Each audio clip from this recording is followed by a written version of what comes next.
Hello crafty friends, today we're going to use some white paper scraps and some more things from my recent charity shop haul. I've pulled these out of my white paper scraps bin. They're all smooth white cardstock, and I've chosen smooth because I want to do some stamping with this stamp set by Pink Frog, and it's got some very small typewritery letters and words on it. And I don't want a textured cardstock because I don't think it would stamp very well. So we're going for smooth. And then I've got these postage stamp dies from X-Cut, and I'll cut down my final backgrounds that I've made with my white scraps using these.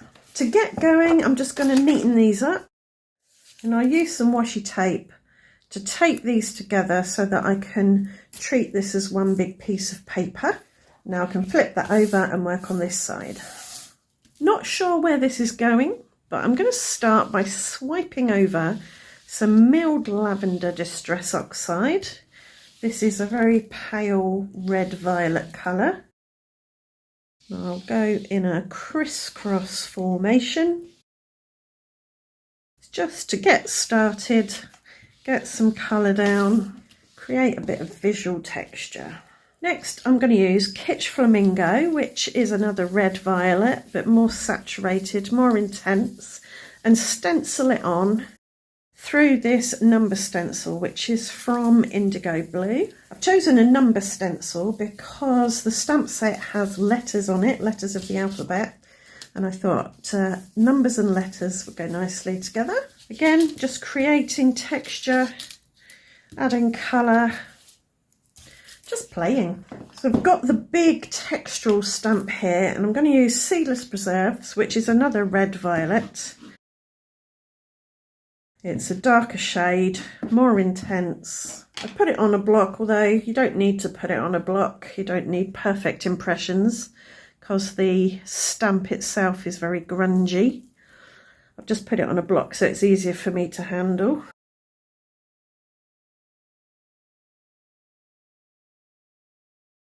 You can just take it off the block, ink it up, and then sort of press it down in different areas with your fingers to get different shaped grungy letter impressions. So I think we've got plenty of that there.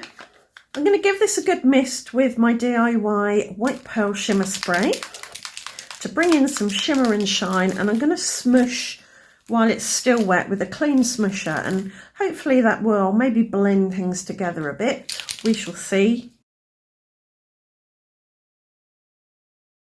This will reactivate some of the ink. The amount it reactivates will very much depend on the ink you use and the absorbency of your cardstock. If it's very absorbent cardstock like some of this is, the ink will soak in straight away. So what I'm going to do is just put a bit of Seedless Preserves on my glass mat, hydrate that with plenty of the shimmer spray, and then pick that up just with the edge of my smusher because I don't want to cover up too much.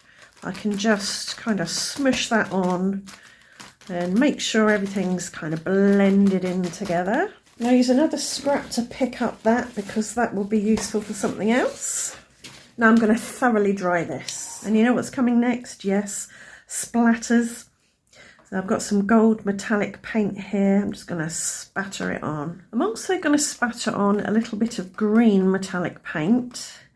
It's a nice contrasting colour. I don't want too much. I don't want it to be too in your face. Just a little bit of extra something. We'll give that a good dry again. Now that's dry, I can flip it over and remove the washi tape. And now I've got 6 nice bits to play with. For this first bit of background, I have used the large postage stamp to cut out, a large postage stamp, and then a square to cut out the middle. And I used the same square to cut out some of the background. So that can fit in there like that. So we've got a flat level postage stamp. You don't have to cut the hole out of there. You can stick a square straight on. That can go on the front of a card as is. I'm just going to stick those two together now so they don't get separated. And as well as having a colourful picture inside a white frame, you can have a white picture inside a colourful frame. I think I slightly got this off-centered, but I'll be able to cover that up when I put some embellishments on it. I've got a piece of low-tack tape here, and I'm putting the largest die on there. Then I'm going to put the next size down on, trying to get an equal size gap between the two all the way around. And then the next one, and then the final one in the middle. And in the middle of that, I'm going to place a little stitched square die from a different set. And now I'm going to die cut from this. So now I've got a set of postage stamp frames and a little square. Before taking this off the sticky sheet though, I'm going to die cut the same thing in white. This is a piece of your bog standard copy paper, and I've put double-sided sticky on it. And I'm going to create a mix and match set of frames. So I'll stick the colourful largest postage stamp frame on there. Then I'll take the next size down in white and lock that in place. And then the next size down from this. Then the next size down in white, and the colourful piece. And I think I've stuck them all that way up because that's the way the letters are going, so I need to make sure I've stuck this one in the same way up. And I can do the same thing with the other frames. And there you go. For this next arrangement, I've die cut out using all the dies. I've done a big white one, and then a colourful one, and then another white one, and so on and so forth. And I'm not inlaying them into each other, I'm stacking them. So you get some variation in height this way, which is rather nice. It's the same kind of arrangement as this one, but this is all one level and flush, and this goes up in increasing levels, so you've got some physical dimension. So for something a little bit different now, I've got a large colourful one and a smaller white one, and I'm going to put the white one on that way round, whatever way round that is. And now for another colourful one, but I want this to be square on, and then another rotated white one and a right way up square. So we've got the layers going upwards again, so it's quite dimensional, but it's a little bit different. Right, I have just cut squares from the last few scraps of my mixed media background, and I've used the stamp dies to cut lots of postage stamps, and I'm going to stick my squares on top of my postage stamps. And then we'll have a quick look and see how many cards we can make. Right, we have got these two, so that's 2 cards. Then the die cut inlay nesting die thing, another 2 cards. Then the layered one, that's 5 cards now. Then this one, 6 cards. And then I could use all of these on one card, layer them up, or I could maybe get a couple of cards out of these. So I'm going to stick these on card blanks, and then we'll think about sentiments and embellishments.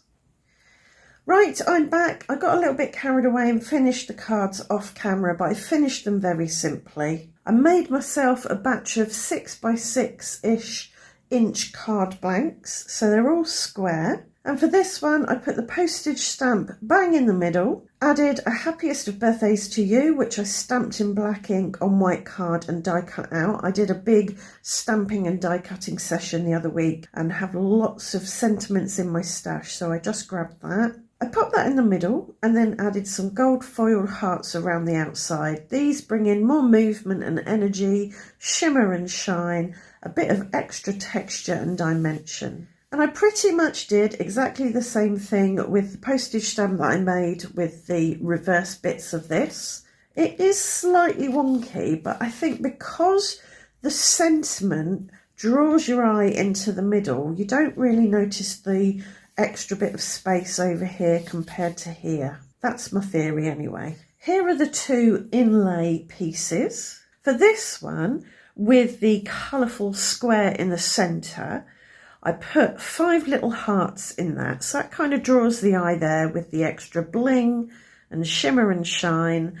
And then I added a here's to you up here. This is a print and cut sentiment that I did the other week. I could add, say, gold hearts to all of the pink bits, and I might do that because looking at it now, I think it needs a little bit of something else. So I could add, say, gold hearts in the corners, or I could just do rose. I'll have a think about that. This one had the white square in the middle, and I wasn't bothered about covering that up. So I put another print and cut sentiment in the middle and then drew attention to it with the shimmer and shine of gold hearts. This is the card where the layers are on top, not inlaid. I chose another print and cut sentiment, and it's a bit smaller than this one, so it's not covering up the whole of that white square there. And I think that works. But again, I added a sprinkling of gold foiled hearts. For this one, again, I popped the sentiment in the middle. Some of that pinky square is peeking out from behind. And again, I restrain the hearts to this area so the focus is pulled right into the middle of the card. And this is the last card. I decided to use all of those individual postage stamp die cuts and layer them up in a cluster in the middle of the card. I added a big happy birthday and some gold foiled hearts, one on each square. So from those white scraps and the pink background that I made, I ended up with 7 nice big cards that have got colour, interest, texture, shimmer and shine, energy and movement. I'm really pleased with them. I hope you've enjoyed the video. I hope you like the cards. I hope it's given you some encouragement not to save your white scraps indefinitely, but to pull them out and to use them on your cards. Create your own pattern paper and create something truly unique. Right, thanks for watching, and I'll see you back here very soon for another video. Bye for now.